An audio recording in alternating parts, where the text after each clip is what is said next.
The Los Angeles Lakers in the 2021 offseason traded for Russell Westbrook from the Wizards, and that would add even more star power to the squad.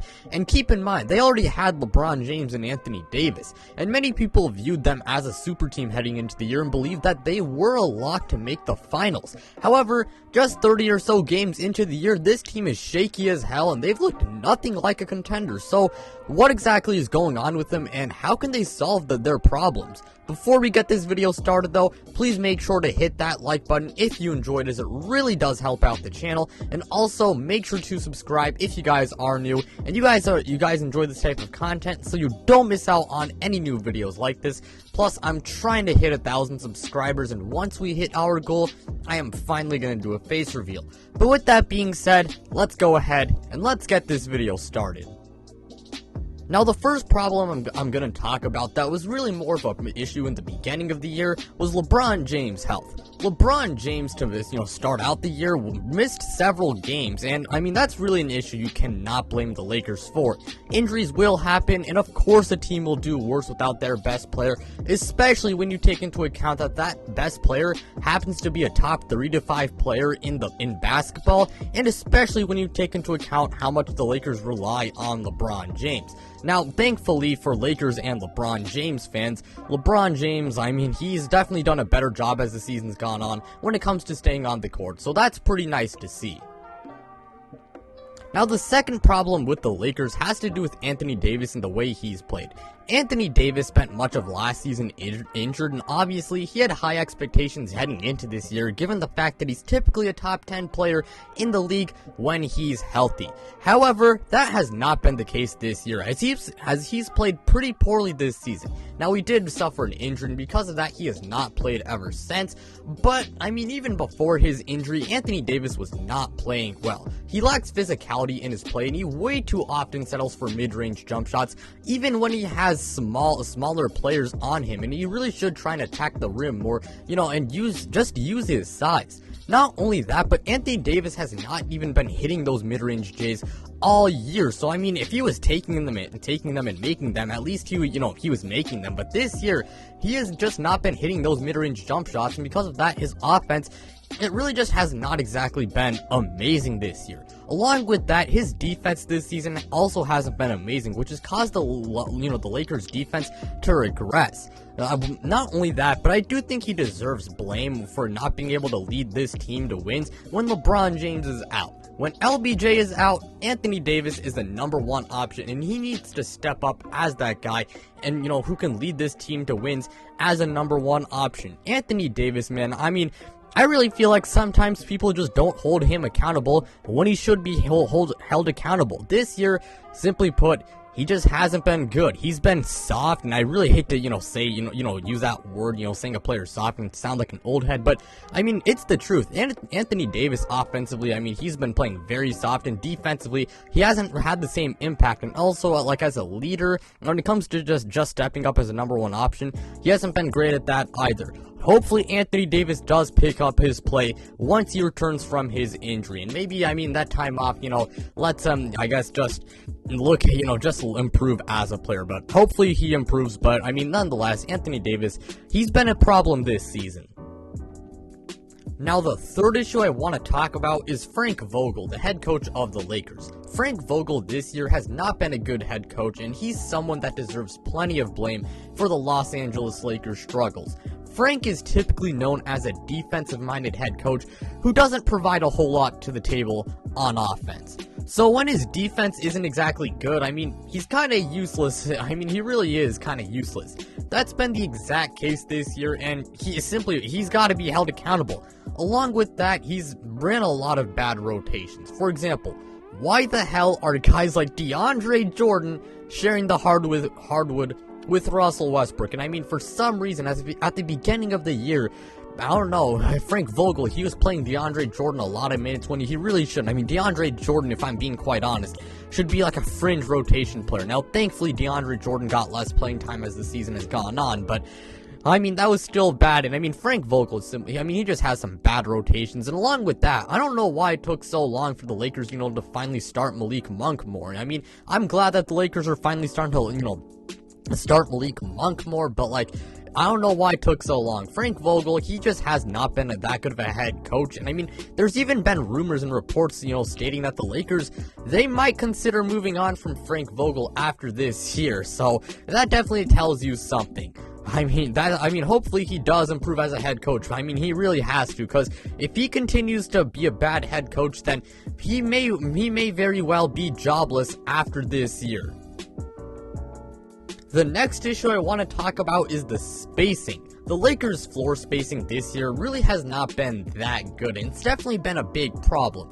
And bad floor spacing is not something you want when you have LeBron James, Russell Westbrook, and Anthony Davis on your team. The so-called spot-up shooters on the Lakers have been pretty inconsistent. I mean, you need consistency from your shooters if you want to be a good team. And the bad lineups that Frank Vogel runs I think that also results in really bad spacing. The Lakers, they do have shooters, however, they are inconsistent, and I do think the spacing, the bad spacing is also a result of Frank Vogel's bad lineups.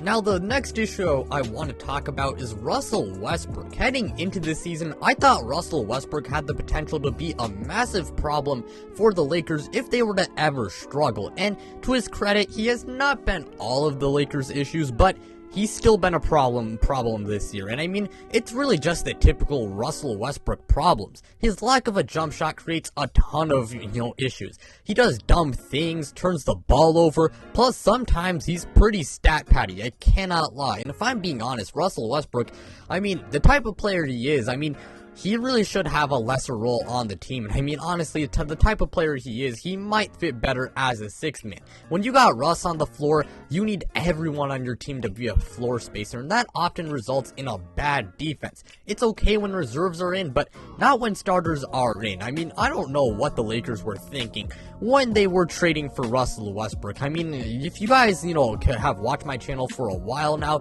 you would know that I did not exactly love the Russell Westbrook trade, and I mean, I was pretty puzzled when they pulled it off. But I mean, and in fact, a lot of Lakers fans, obviously heading into this year, they were very hopeful that Russell Westbrook would not be a problem. However, now they've turned their back on Russell Westbrook. I mean, the guy has been pretty bad as of late. Now, yes, he hasn't been turning the ball over, but he's also been a brick machine, like per usual as of late. And because of that, a lot of Lakers fans, they really want him gone. I mean, Russell Westbrook, to his credit, he's not all of the problems, but at the same time, he's definitely been a problem this year. Now, the final problem I do want to talk about has to do with LeBron James' roster construction of this team. Now, before some of you guys call me a LeBron James hater, keep in mind, I'm not criticizing his on-court play, and also, I do not hate LeBron James, alright? In fact, LeBron James is actually one of my favorite players in the NBA, but that being said, I'm not a super biased fan, and I mean, I have to hold him accountable, because he truly does need to be held accountable when it comes to the roster construction of this team.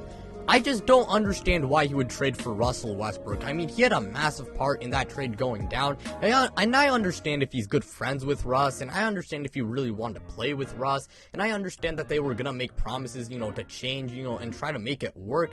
I understand all of that, but at the same time, I mean, Russell Westbrook on the Lakers was just a questionable fit from the beginning. I understand the purposes of, trading for someone like Russell Westbrook to get a secondary ball handler, to take pressure off of him when it comes to, just running the offense, because LeBron James, even though he has insane longevity, like it or not, he is pretty old when it comes to sports standards, but he really should have traded for someone like Kyle Lowry or Malcolm Brogdon, because they can space the floor while also being a good secondary ball handler. I mean, keep in mind, Kyle Lowry, he's still like a near all-star level player, so I just do not understand why he would trade for Russell Westbrook. And again, I like LeBron James. I really do like him, but I just don't understand. I mean, I think he deserves a lot of blame when it comes to, trading for Russell Westbrook. Now, with all of those issues out of the way, I'm going to present some of the things the Lakers should, definitely do.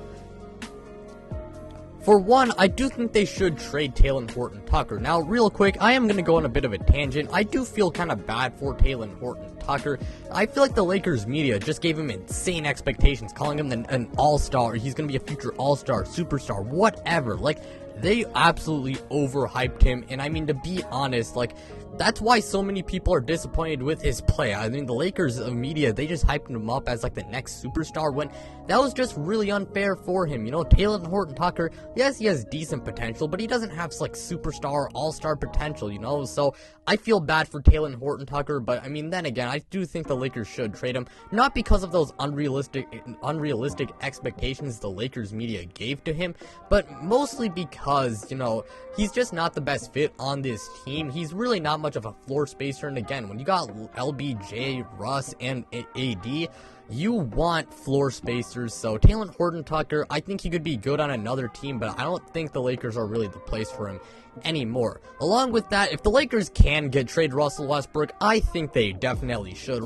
I mean, I think Lakers fans want Russell Westbrook gone. I mean, they really do want Russell Westbrook gone, and I mean, if any team is willing to take on his contract, and if you can get like a Russell Westbrook replacement who can actually, you know, spread the floor and be a much better fit on the team, yes, please go for it and do it. Now, that being said, I don't know who's going to trade for Russell Westbrook, especially with how, you know, he's been playing as of late. And along with that, Anthony Davis, he has to play better. Even though Anthony Davis being out, I will say it's definitely a problem, but at the same time, the way he was playing, that was also an issue. And then finally, something else that I do want to mention, you know, to try and solve the problems is, well, Frank Vogel, he has to be a better head coach. And along with that, the Lakers shooters, they do need to be more consistent. But that'll do it for today's video. Let me know what you guys think in the comment section below. Thank you guys so much for watching. It really does mean a lot to me.